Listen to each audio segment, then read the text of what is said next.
Vivimos en una de las naciones más desarrolladas y prósperas del mundo, y sin embargo, somos también una de las más afectadas por enfermedades. A pesar de los avances médicos, de los millones invertidos en tratamientos, fármacos y estudios científicos, seguimos enfrentando un nivel alarmante de sufrimiento físico y emocional. Y entonces surge la pregunta inevitable: ¿por qué no logramos mantenernos sanos? Cuando observamos lo que enseña la palabra de Dios sobre el cuerpo humano, su valor, su propósito, su diseño divino, es inevitable notar la contradicción. Enviamos personas al espacio, construimos tecnología de punta, pero no conseguimos equilibrio en nuestra salud.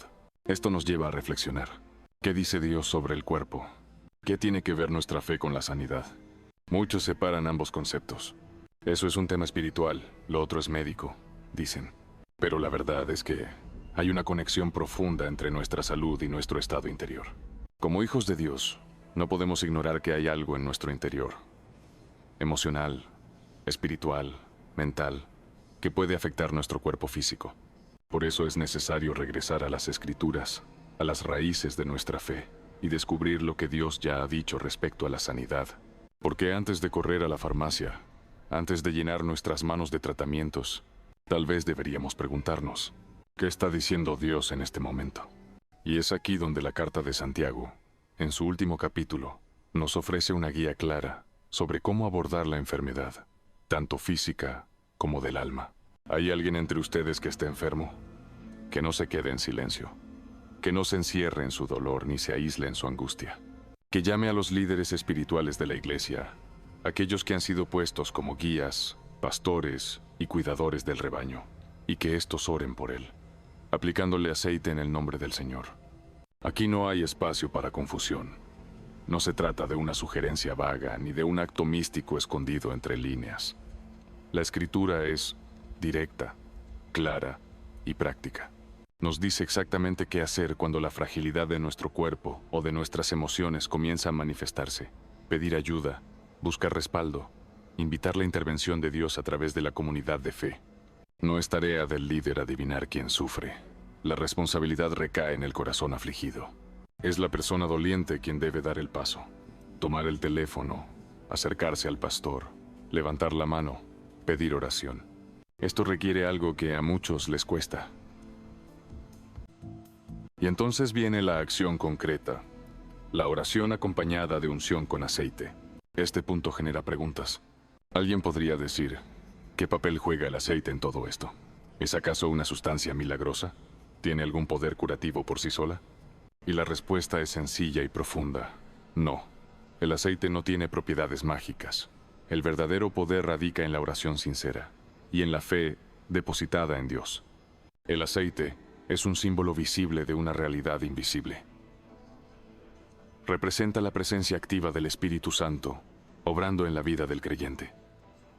Es una señal de consagración, de entrega, de expectativa divina. Recordemos aquella escena en la historia del buen samaritano, cuando este hombre encontró a otro, herido y abandonado al borde del camino. No solo lo ayudó con palabras o promesas, lo cuidó, vertió aceite y vino sobre sus heridas. Fue un acto de misericordia, sí, pero también uno cargado de significado. El aceite calmaba, protegía, cubría, sanaba. Así también, cuando los ancianos oran y ungen con aceite, están sellando un acto de intercesión, de cuidado espiritual, de fe compartida. Están diciendo: no estás solo en esto, Dios está contigo, nosotros también. Pero no nos equivoquemos. El foco no está en el aceite. Lo esencial es la oración. Y más que eso, la fe que sostiene esa oración. Porque una oración sin fe es solo un discurso. Pero una oración con fe es un clamor que toca el cielo. Aquí es donde el texto nos invita a profundizar aún más. ¿Qué clase de oración es la que mueve el corazón de Dios? ¿Quiénes son los que deben orar? ¿Con qué actitud deben hacerlo? ¿Y qué condiciones espirituales hacen que una oración sea eficaz y no simplemente un acto vacío? Todas esas preguntas nos llevan a explorar el siguiente aspecto de este pasaje: la calidad espiritual de quienes oran y de quienes reciben la oración. porque no se trata solo de palabras repetidas ni de rituales religiosos. La oración por sanidad, ya sea física, emocional o espiritual, está íntimamente ligada a la fe, a la pureza de corazón y a una vida rendida a Dios. Fíjese cómo se hace una distinción importante entre estar enfermo y estar afligido. No siempre se trata de dolencias físicas. A veces el dolor más profundo es invisible. Está en el alma, en las emociones, en lo que nadie ve. Y por eso Santiago no limita su instrucción a los que tienen síntomas clínicos. También se dirige a aquellos que cargan con angustias, traumas o pérdidas que los han dejado vacíos. Personas que han visto desmoronarse sus hogares, perder a sus seres queridos o quedar atrapadas en el dolor silencioso de una vida rota. Por eso, esta enseñanza no se refiere únicamente a enfermedades físicas. También abarca el sufrimiento emocional. Y muchas veces, seamos sinceros, las heridas del alma pueden doler más que las del cuerpo. Ahora quiero invitarte a reflexionar detenidamente en lo siguiente. Imagina por un momento que estás atravesando una enfermedad. Puede ser un quebranto físico o una carga emocional difícil de sobrellevar. Sientes la necesidad de que los líderes espirituales, los ancianos de tu comunidad, vengan a tu casa y clamen a Dios por tu bienestar. La pregunta es, ¿qué tipo de personas te gustaría tener a tu lado en ese momento? Seguramente no querrás a cualquiera. No bastará con que simplemente vengan. Seguramente anhelarás rodearte de personas que verdaderamente crean que Dios oye, responde y obra a través de la oración. Probablemente pensarás, quiero que vengan hombres y mujeres que conozcan a Dios de verdad, que estén arraigados en su palabra, que lleven una vida íntegra, coherente, que caminen con Dios cada día. ¿Y sabes qué? La Escritura confirma esa intuición. Nos da una dirección precisa. No deja lugar a conjeturas ni suposiciones. Escucha bien. Hay 3 cualidades que deben estar presentes en la persona que intercede por otro. 3 características que hacen que esa oración tenga peso espiritual y alcance el corazón de Dios. La primera de ellas, y tal vez la más esencial, es la fe. La oración debe brotar de un corazón que realmente cree. Una fe vacilante, tibia o insegura se convierte en un obstáculo. El apóstol Santiago lo expresa sin rodeos en el capítulo 1 de su carta. Él dice que si alguien necesita sabiduría o cualquier cosa de parte de Dios, debe pedirla con fe, sin dudar, sin fluctuaciones emocionales, sin titubeos mentales. No sea como una ola del mar, dice el texto, que es arrastrada por el viento y echada de un lado a otro. Una fe que hoy dice sí, y mañana dice quizá no está firme. Y si no está firme, no puede sostener la oración.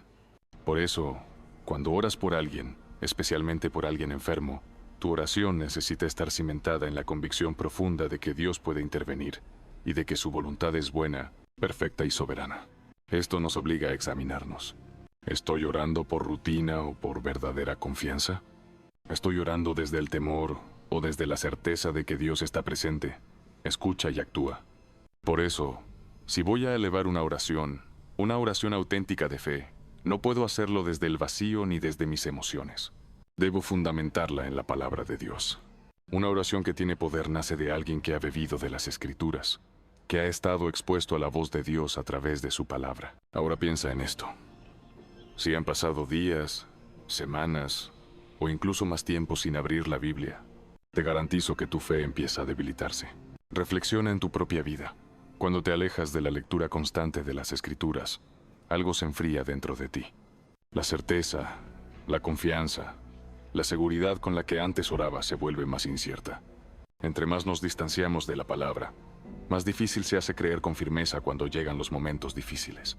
Por eso Santiago, inspirado por el Espíritu, establece primero que la oración debe nacer de una vida alimentada por la fe. Pero no se queda ahí. Mira lo que añade. El Señor lo levantará, y si ha cometido pecados, le serán perdonados. Y luego da una instrucción aún más desafiante. Confiesen sus faltas los unos a los otros, y oren unos por otros. Esto nos lleva al segundo punto fundamental. Hay una conexión directa entre el estado del alma y la salud del cuerpo. No es una regla absoluta, pero la Escritura muestra que muchas veces la enfermedad, el quebranto físico o emocional, están entrelazados con el pecado no confesado. No todo el que se enferma está en pecado. Claro que no.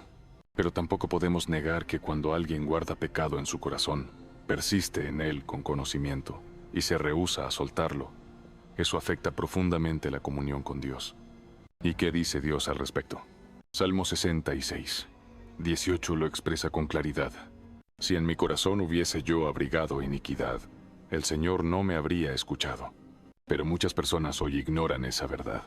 Viven como si Dios fuera indiferente a la condición del corazón.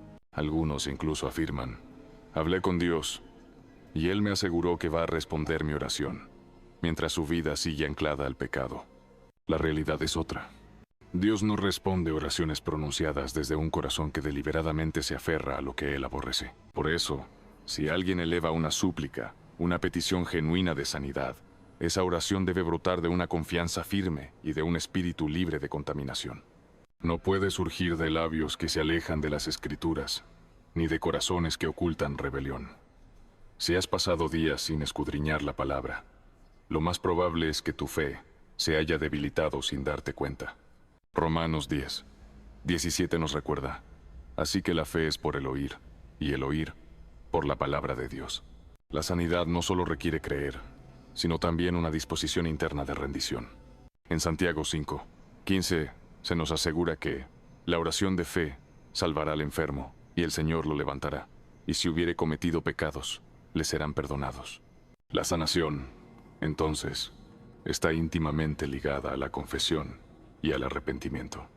Es por eso que el versículo siguiente dice, confesaos vuestras faltas unos a otros, y orad unos por otros, para que seáis sanados. Ahora bien, pensemos en un caso bíblico, donde vemos esta conexión entre enfermedad y opresión espiritual. En Lucas 13, 10-13, Jesús encuentra en la sinagoga a una mujer que llevaba 18 años encorvada, sin poder enderezarse. El texto aclara que estaba atada por Satanás. ¿Y qué hizo Jesús? La llamó, impuso sus manos sobre ella, y en el acto fue enderezada. Él dijo, mujer, eres libre de tu enfermedad. No fue solo una dolencia física, era una aflicción espiritual con manifestación corporal. Jesús trató directamente la raíz del problema. Esto nos recuerda que no toda enfermedad proviene del desgaste natural del cuerpo. A veces hay una influencia espiritual detrás del dolor, el quebranto emocional o la opresión física. Y para enfrentar esto, se requiere una oración que nazca de un corazón purificado, de una fe activa y de una vida coherente con los principios del reino. ¿Y quiénes pueden hacer este tipo de oración? El mismo Santiago lo aclara. La oración eficaz del justo puede mucho. ¿Qué es una persona justa? Es aquella que ha sido redimida por Cristo, cuya vida refleja un compromiso diario con Él, y cuyo caminar es de obediencia, no de perfección, pero sí de integridad. Por eso, cuando alguien se acerca y dice, ¿podrías orar por mí?, no está haciendo una simple solicitud. Está reconociendo que ve en ti un reflejo de comunión con Dios, una vida que camina conforme a su voluntad, y una autoridad espiritual para interceder. Esto nos convierte en representantes vivos de la sanidad de Dios. Somos instrumentos de su restauración. Pero para funcionar como tales, debemos cuidar 3 cosas esenciales: confiar plenamente en el Señor, mantener limpio el corazón y vivir una vida justa, visible, firme en el testimonio. Tal como dice Proverbios 4, 23, sobre toda cosa guardada, guarda tu corazón, porque de él mana la vida. A menudo estamos tan centrados en nuestras propias urgencias que dejamos de percibir el dolor ajeno. Nos hallamos tan absorbidos en nuestros propios asuntos que apenas queda espacio para conectar con las luchas de los demás. ¿Y cómo podremos orar con compasión si no nos tomamos el tiempo de sentir lo que el otro siente? Muchos dicen, no sé por qué, pero simplemente no puedo orar por esa persona. Y muchas veces, la raíz está en que hay pecado no confesado en su interior. Otros no oran porque en el fondo dudan. No tienen la certeza de que Dios pueda intervenir, de que realmente pueda sanar o restaurar una situación imposible. Pero pensemos más allá de la enfermedad corporal. Hay quienes atraviesan temporadas devastadoras. Lo han perdido todo. Hogares construidos con esfuerzo, hijos criados con amor, sueños proyectados con esperanza. Todo se derrumba. Esos momentos son emocionalmente aplastantes. Y lo último que alguien necesita en ese punto es una respuesta superficial como yo en tu lugar haría tal cosa, porque en realidad no sabemos lo que haríamos si estuviéramos en sus zapatos.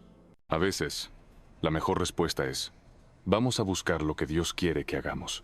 Él tiene la dirección perfecta. Salmos 32, 8.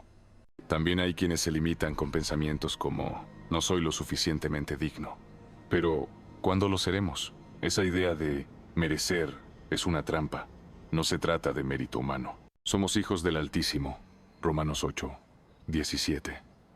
Y como tales debemos dejar de vivir bajo ese peso. No se trata de sentirnos dignos, sino de confiar en que hemos sido llamados. Y claro, es más cómodo enviar un mensaje o una tarjeta de buenos deseos que involucrarse de corazón. Pero cuando la crisis golpea con fuerza, tienes a alguien a quien llamar y decirle, necesito que ores por mí porque sé que lo harás con fe. Todos necesitamos rodearnos de al menos una persona cuya vida esté alineada con Dios. Alguien que viva una fe genuina, con integridad, con una conexión firme con el Padre. Señor eterno, Padre compasivo, gracias porque no estás lejos de nuestras dolencias, ni sordo a nuestros clamores. Tú ves las cargas ocultas, las heridas del alma y los cuerpos quebrantados. Tú eres el mismo que tocó a la mujer encorvada y deshizo la opresión del enemigo con una sola palabra. Hoy te pedimos, en el nombre de Jesús, que nos despiertes del letargo espiritual, que nos liberes del egoísmo que nos ciega y nos hagas sensibles al dolor de quienes nos rodean. Danos corazones limpios, para que nuestras oraciones no sean solo palabras, sino fuego que toque el cielo y mueva tu mano. Haznos agentes vivos de tu sanidad, en las plazas, en las casas, en las iglesias, donde haya quebranto. Que lleguemos con tu paz, que tu Espíritu Santo nos recuerde que fuimos llamados no a quedarnos al margen, sino levantar a los caídos. Orar con fe, abrazar al que llora y caminar con los que se sienten solos. Te entregamos todo lo que somos, para que hagas de nuestra vida un instrumento útil en tus manos. En el nombre de Jesús. Amén. Hoy, Dios te llama a levantarte, no solo para ser sanado, sino para ser un canal de sanidad. Busca a alguien que sufra y ora por él, con fe, con amor y con un corazón limpio. No esperes sentirte digno. Da el paso. Tú puedes ser la respuesta a la oración de alguien más. No lo pienses más. Ora, sirve y ama como lo hizo Jesús. Porque cuando tú te mueves con compasión, el cielo se mueve contigo.